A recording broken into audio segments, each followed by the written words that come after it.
Ituloy na natin yung pagre-refresh sa aking motor. So ayan, kung mapapansin nyo guys, nililinisan ko na lahat ng internals ng head. Ginamitan ko lang yan ng degreaser. Pagkatapos, isa-isa ko yung binanlawan ng tubig. Pati yung ibang mga bolts and nut, nilinisan ko na rin para kahit papano matanggal mga kalawang.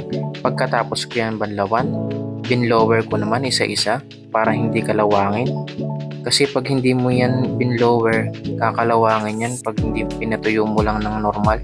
Isa-isa natin silang binlower dyan lahat. Sineparate ko pala yung internals at ibang parts para hindi magkalituhan. Isunod naman natin yung panggilid. Tinanggal ko lahat pala dito, yung pulley set, torque drive, clutch lining, belt, pati yung flywheel, yung idle gear. Tinanggal natin lahat para malinis talaga natin yung pinakagilid, pati yung starter motor tinanggal na rin natin. Pagkatapos nilagay natin sa isang tray para malinisan lahat. Ginamitan lang pala natin dito ng degreaser. Lahat yan ginamitan natin. Pagkatapos binanlawan natin ng tubig. Maliban sa torque drive para hindi makalawang yung loob. Dahil kakalinis ko lang din naman nun. Sunod naman natin dito, binlower natin isa-isa. Yan, lahat yan binlower natin. Pagkatapos, sinunod ko naman dito yung engine support dahil luma na yung bearing. So, papalitan natin. Ginamitan ko lang ng T-wrench na 10mm tapos pinukpok ko lang ng martilyo para lumabas sa kabila. Sumunod naman yung T-wrench na 12 para naman sa ilalim matanggal. Pagka natin, matatanggal na yan. Kaso iipit yung T-wrench na 12mm. Pukpukin lang natin ng martilyo, matatanggal na yan. So natanggal na natin. Kaya natin papalitan dahil wala nang freewheel itong lumang bearing. Yan, papakita ko sa inyo yan. Halos di na umiikot. Dalawa yan, magkabilaan. So papalitan natin. Unahin muna natin, linisan to. Ginamitan ko pa rin yan ng degreaser. Degreaser lang yung pinanlilinis ko. Pagkatapos ko linisan, babanlawan ko lang din ng tubig. Pagkatapos papatuyuin natin gamit ng blower yung pinaka-ehe, pati yung engine support. Pagkatapos nating patuyuin, isusunod naman natin lalagyan ng grasa yung pinaka-ehe para hindi kalawangin. Yung bearing na gagamitin natin ay 603. Ayan, gagamitin lang natin ng martilyo, pupukin lang natin. Dahan-dahan lang sa pagpupuk, sa pinakagilid lang natin pupukin hanggang lumapat. Pagkatapos nyan, ipasok na natin yung pinaka-ehe nya. Tapos isunod na natin yung kabilang bearing. Yung pagpukpok natin dapat medyo magaan lang. Tapos sa pinakagilid lang natin pukpukin. Tapos gamitan natin ng lumang bearing kung sakaling nahihirapan. Dapat lapat siya. Mapapansin nyo may freewheel na siya kabilaan. So yan, naayos na natin yung engine support. Ayan na yung finished product. Pagkatapos, sunod naman natin linisin sa side ng magneto. Mapapansin nyo may nut sa loob. Gagamitan natin ng puller para hindi mabusalsal yung sigonyal. So umpisahan na natin. Ayan, tanggalin natin isa-isa. Stator motor, yung pulser. Tinanggal natin yung magneto. Linisin natin mano-mano. Ayan, lahat ng sulok para malinis bago natin ikabit. Talagang refresh na refresh talaga. Ibinalik ko na yung starter motor. Pagkatapos, nilagyan natin ng grasa. Para sa susunod, hindi tayo mahirapan magbaklas ng magneto. Kinabit na rin natin yung pulser, yung stator, pati yung magneto. Sunod naman natin yung blower pan. Pagkatapos, dito naman tayo sa kabila. Lagyan natin yung flywheel. Sunod naman yung steer clip para yung pinaka-lock nya. Pagkatapos yung idle gear. Lagyan natin yung kabilaang washer. Pinakamanipis lang yan. Sunod naman yung stopper. Nilagay na rin natin. Nilagyan natin ng thread lock para sure na hindi matanggal. Sunod naman natin yung bendix drive. Medyo may tama. Kaya nilagyan natin ng washer para hindi sumasayad yung pinaka bendix drive natin. Yan. Kung pinapasok na natin, binabalik na natin yung pinaka-bendix drive.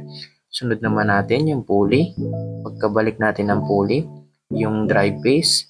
Temporary, nilagyan ko ng fan belt. Tapos yung corona, ilagay din natin yung pinaka-washer nya. Dapat yung nakaumbok na sa labas, yung pinaka-zero. May nakalagay yan na zero, yung tanda.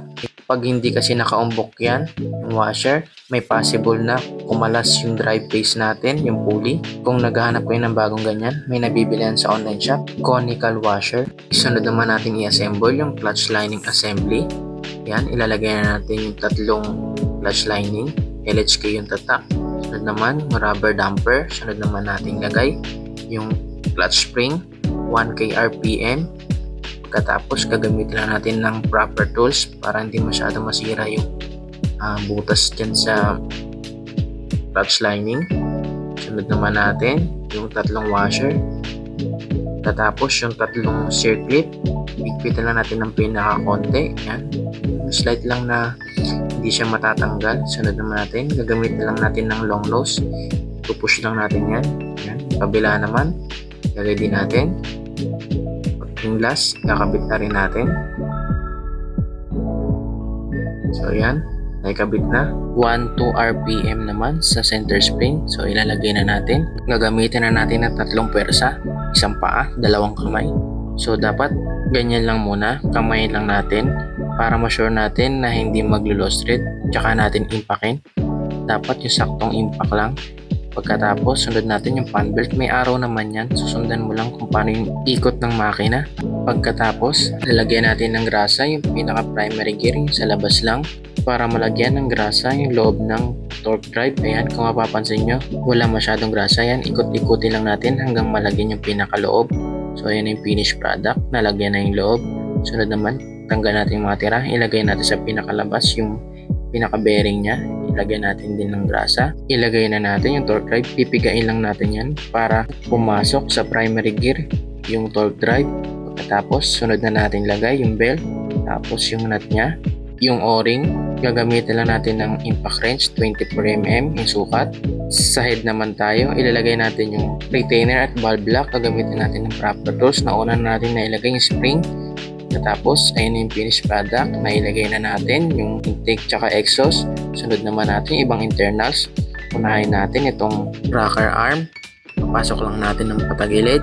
Tapos hugutin natin ng patayo para may pasok natin ng maayos yung rocker arm.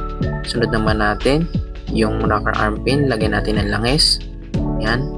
Tapos pupupuin lang natin ng rubber mallet. So, yun, nailagay natin. Ganon din ang gagawin natin sa kabila. Papasok. Tapos ilalabas para may ilagay ng maayos. Susunod naman natin yung rocker arm pin. Nailagay na natin. Pupukin natin ng rubber mallet. Nailagay na natin yung rocker arm. Pati yung pin. Nailagay na natin yung tappet screw. Nailagay ko na. Sunod naman natin itong cams. Lalagay lang natin ng langis.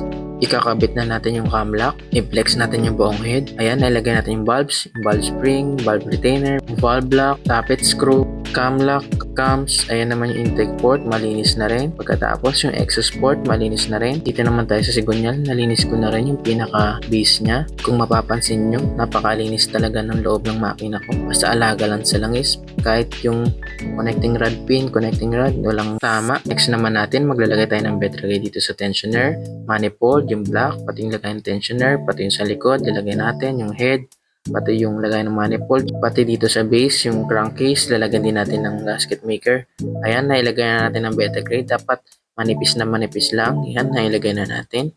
Manipis lang ang paglagay natin. Zero gasket tayo. Kung ano pa rin yung settings ni Sir Geno dati, ganun pa rin. Ayan, pati yung sa likod, nalagyan na rin natin. So yun, kakabit na lang natin. Maraming salamat sa inyong panonood. Sana may matutunan kayong idea. Sa next part na natin ipagpapatuloy ang ating video. Kaya lagi nating tatanda, hindi tayo matututo hanggat di natin nasusubukan. New service, salamat!